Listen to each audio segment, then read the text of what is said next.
I guess the first test we do is just take the key, press the unlock button, and we can see that the lights have come on and we've got a flash from the indicators. Hey everybody, welcome back to the channel, and today we are back out on the Land Rover Discovery 4. Today's job is a simple, straightforward job, and it's replacing the main battery.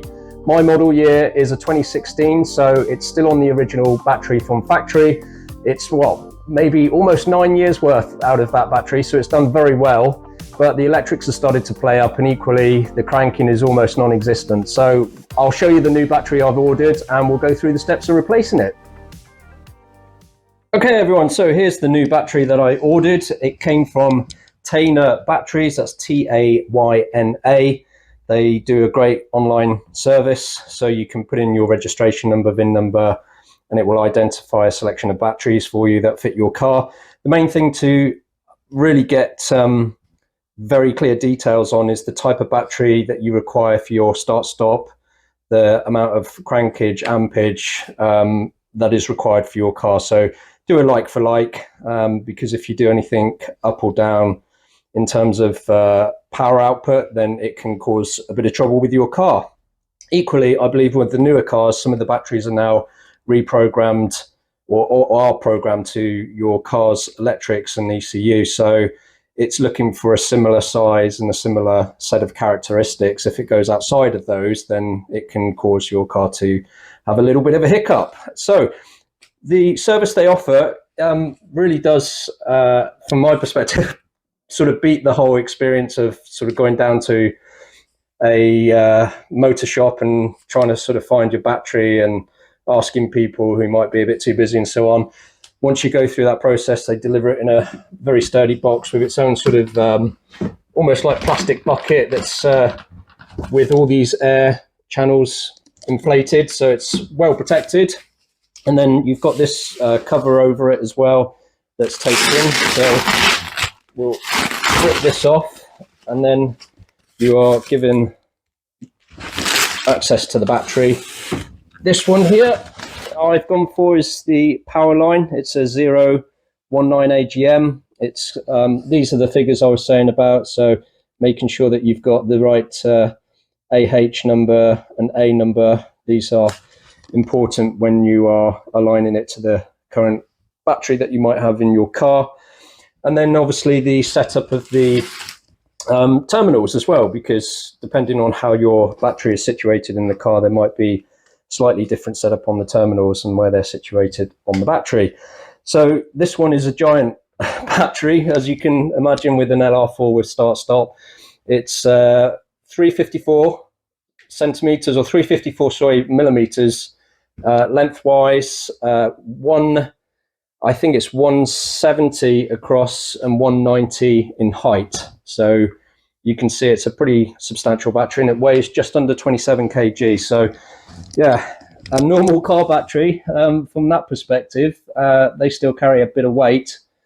And yeah, that's why electric cars, I guess, weigh so much, because you think about loads and loads of these things in one section, then that's where the craziness comes from, the weight of those electric cars. So anyway, we'll get on to fitting this one into my car.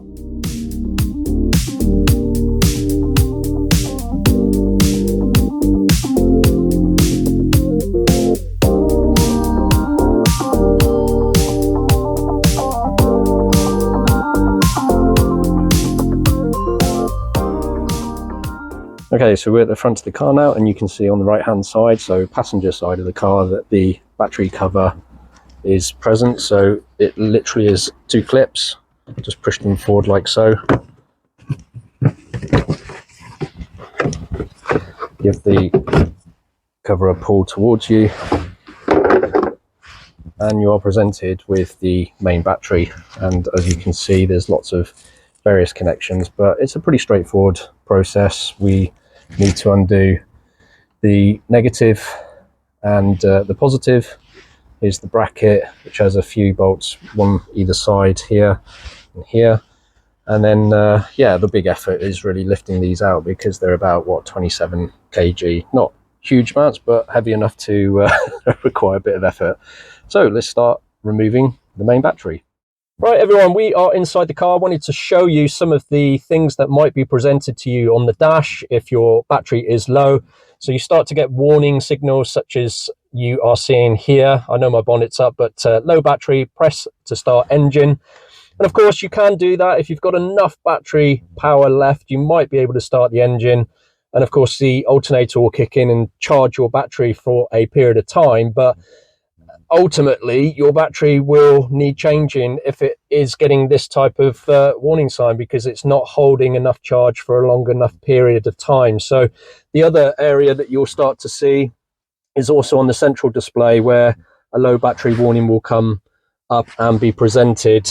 So, you know, the car's telling you that it's not happy. So the thing to do is change the battery. So in this particular video, we're going to be doing the main battery. This is the sort of stuff you get if the main battery has gone.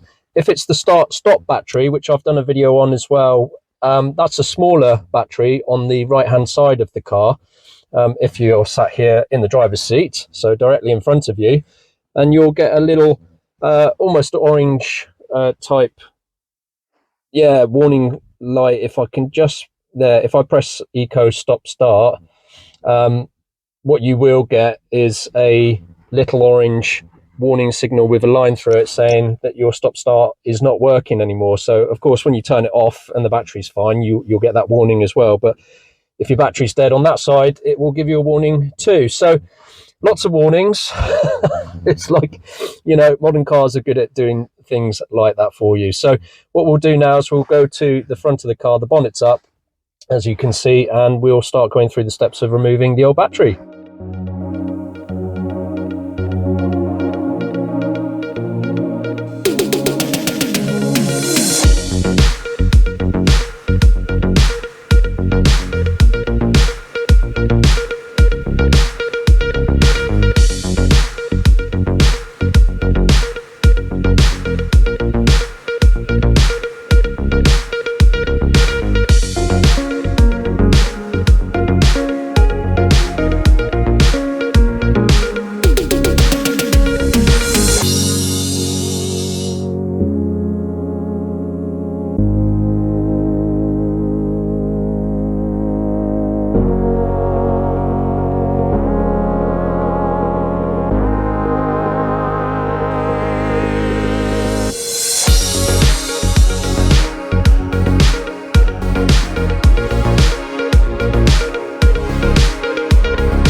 Okay, so just a quick update. We've removed the negative terminal, put it in a rubber glove, positive terminal, put it in a rubber glove, removed the bracket, which was crossways over the battery, and the drain off in case anything unforetold happens with your battery. It drains off underneath the car.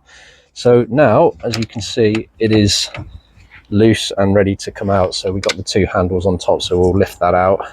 And when you're disconnecting a battery, it's usually the case that you take the negative off first and then the positive, and then when you're reconnecting the battery, it's the positive followed by the negative.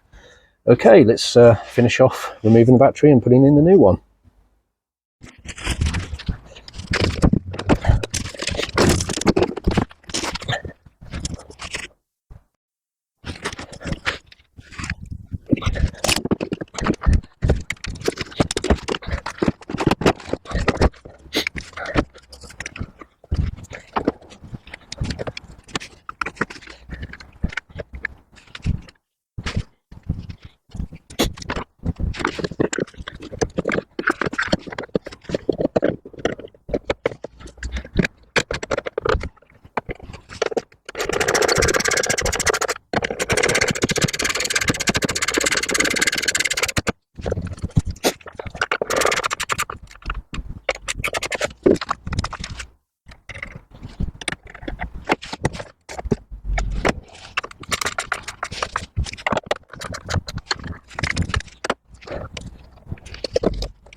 Right, so here is the new battery all installed. We've got the bracket reattached and in place. There's 3 places, 1, 2 and 3, which connects to a little part of the bracket up here.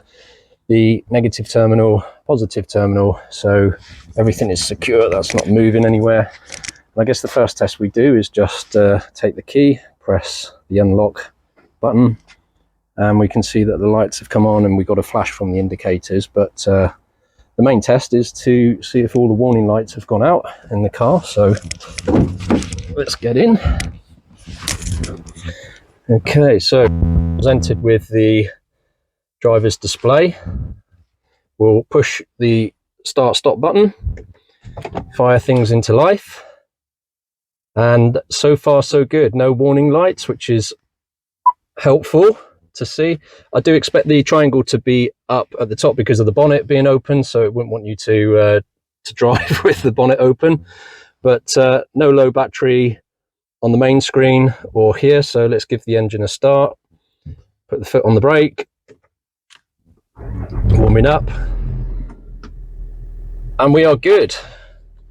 We do not have any more warning lights. I know I need a service, yep. But we do not have any more warning lights about a low battery, so all good.